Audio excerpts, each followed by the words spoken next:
apakah semua orang yang puasa bisa mendapatkan 4 kemuliaan tadi atau tidak? Ini poinnya. 4 itu kalau digabungkan jadi takwa namanya. Singkatnya, apakah semua orang puasa pasti bertakwa? Ya, tanya-tanyakan Al-Quran. Apa jawaban Allah di Al-Quran? Dijawab langsung di ayat Siyam. Al-Baqarah ayat 183. Ya ayyuhalladzina amanu kutiba alaikumus kama kutiba alal ladzina min la'allakum. Nah, kalimat tattaqun itu diawali dengan kata la'allakum. La'alla itu namanya harfu taraji. Saya ulang ya, di ilmu nahwu la'alla disebut harfu taraji.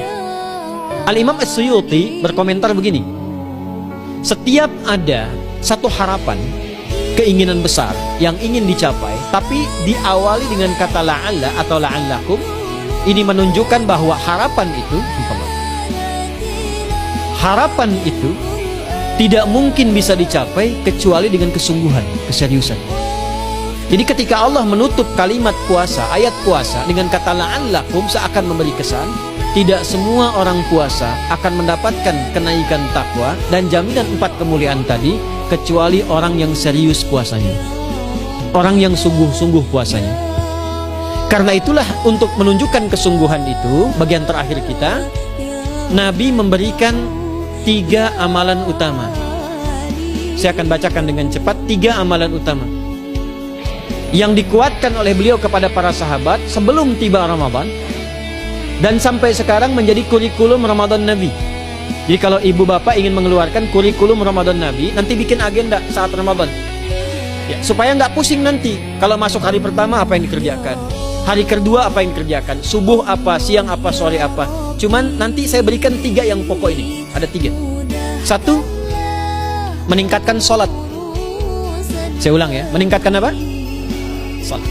Kalau meningkat secara singkatnya berarti bertambah dari yang sekedar fardu, tambah dengan apa? Sunnah. Maka dari sekarang keluarkan semua jenis sholat-sholat sunnah. Keluarkan dari sekarang apa saja, siang dan malam. Yang rawatib, ada berapa rawatib? Rawatib 12. Ya, rawatib itu yang melekat dengan sholat fardu dan menentukan untuk memperbaiki sholat fardu, menambah. Jadi kalau kurang khusyuk ditambah dengan sunnahnya disebut rawatib.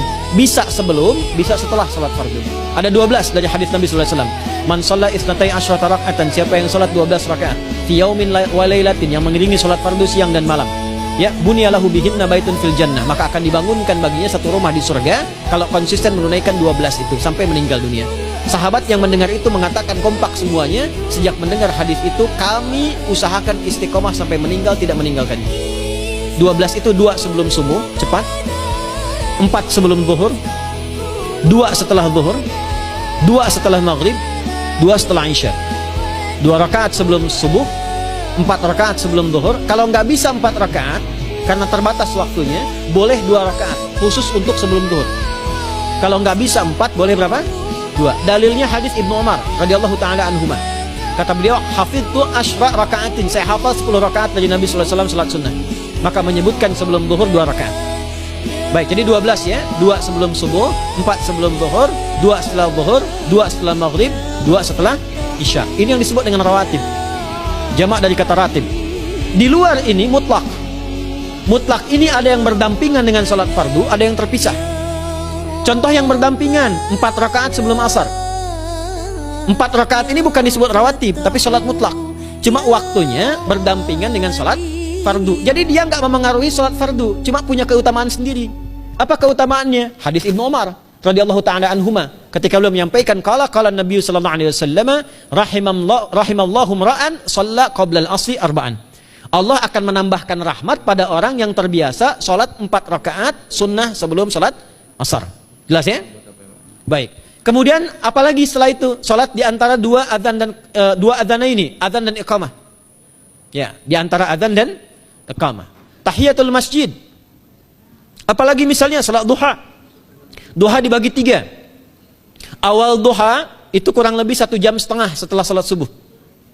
Subuh sekarang misal 4:30, maka jam 6 muncul awal duha. Namanya syuruk. Saya ulang, salat apa namanya? Syuruk itu salat awal duha. Jumlah rakaatnya 2 rakaat. Man shalal ghadata fil jama'ati thumma yaqudu yadhkurullah subhanahu wa ta'ala fa yusalli rak'ataini fakana alaihi ka ajri umratin wa hajjin, ya ka ajri ummatin wa hajjin tamatan. Siapa yang salat subuh 2 rakaat dengan berjamaah, ya, dan umumnya kalau berjamaah bisa ke masjid di masjid. Kalau tak mampu ke masjid, tunaikan di rumahnya. Setelah itu tidak beranjak dulu, dia duduk untuk berzikir kepada Allah. Zikir itu bisa baca Quran. Quran surah 15 ayat 9 itu Quran disebut dengan zikir. Quran surah 54 ayat 17, 22, 32, 40 itu Quran disebut dengan zikir. Bisa baca Quran, bisa berdoa. Doa disebut dengan zikir.